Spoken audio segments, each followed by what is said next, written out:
Bonjour à tous, j'espère que vous allez bien en cette fin de grandes vacances, que vous avez bien profité et que vous êtes prêts à reprendre le travail, libéral ou salarié, selon votre situation.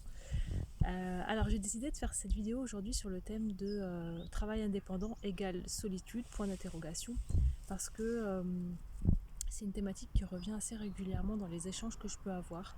Notamment par rapport à des salariés qui sont encore en poste et qui sont entourés de collègues, d'une hiérarchie, etc. Et qui s'inquiètent un petit peu de savoir quand on est indépendant, est-ce qu'on se retrouve finalement tout seul ce qui est une question tout à fait légitime, hein. Donc je vais tenter d'y répondre par rapport à mon expérience.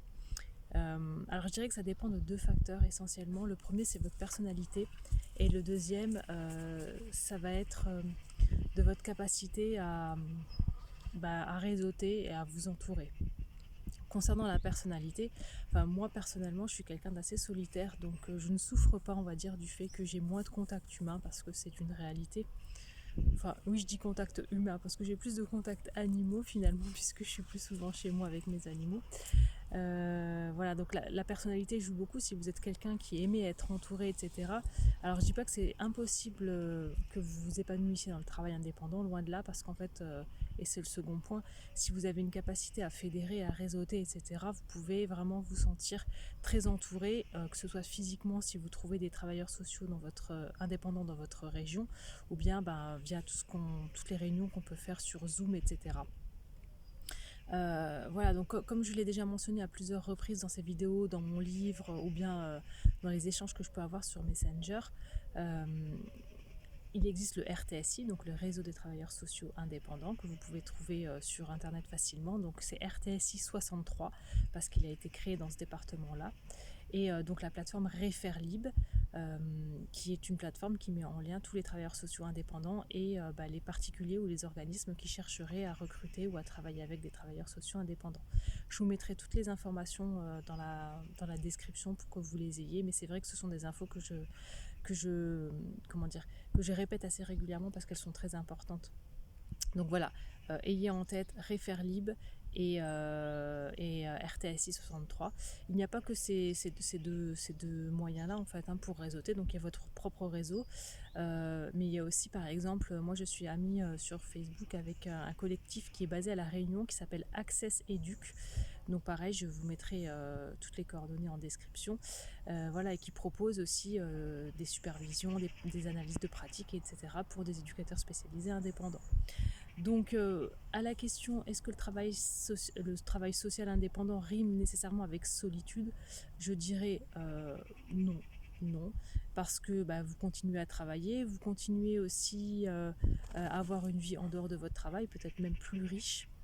Et puis vous pouvez échanger régulièrement ou de manière plus spontanée avec des collègues. Alors c'est sûr que l'ambiance n'est pas la même. Des fois quand je repense à quand j'étais salariée, c'est vrai que ça fait des fois une petite nostalgie, un petit pincement au cœur, parce que c'est vrai, le matin j'arrivais, on discutait, etc. Voilà, avant le rush, etc. C'était sympa en fait, hein, on prenait un petit café et tout. Je dis pas le contraire, c'était sympa et tout.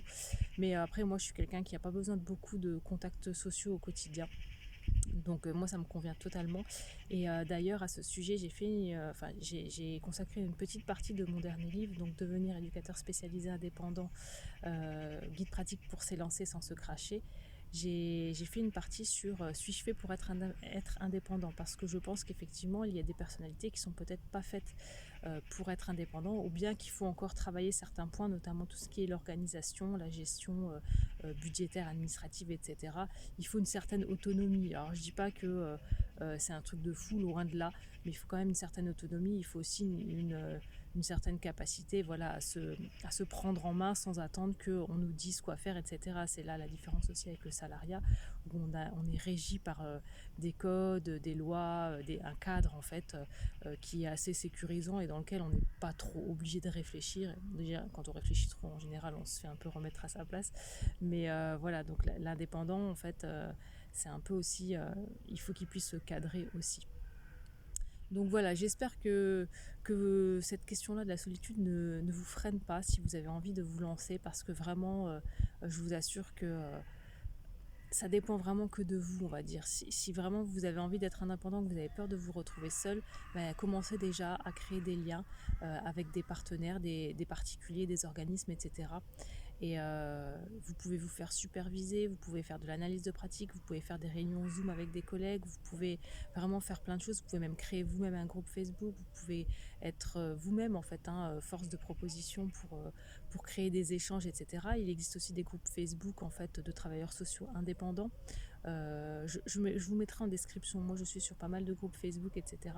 Donc vraiment, je pense que la solitude c'est avant tout un état d'esprit intérieur en fait qui est indépendant des circonstances extérieures. Donc si vous savez gérer votre temps, si vous avez une certaine plénitude en fait au niveau de votre être en fait, hein, pas forcément qu'au niveau du travail, mais au niveau de ce que vous êtes à côté, la solitude elle se fait pas ressentir en fait. En général, quand on veut devenir indépendant, c'est qu'on veut donner plus de sens et non pas passer plus de temps au travail. Donc pour moi en fait la solitude, je comprends qu'on puisse se poser la question, mais dans les faits je pense que c'est tout à fait gérable. Alors, si vous êtes vous-même un travailleur social indépendant, bah, dites-moi comment vous gérez, vous vivez les choses, comment vous gérez les choses, est-ce que vous êtes d'accord, est-ce que vous n'êtes pas d'accord, etc. Voilà, bah écoutez, je vous souhaite un très très bon dimanche ensoleillé.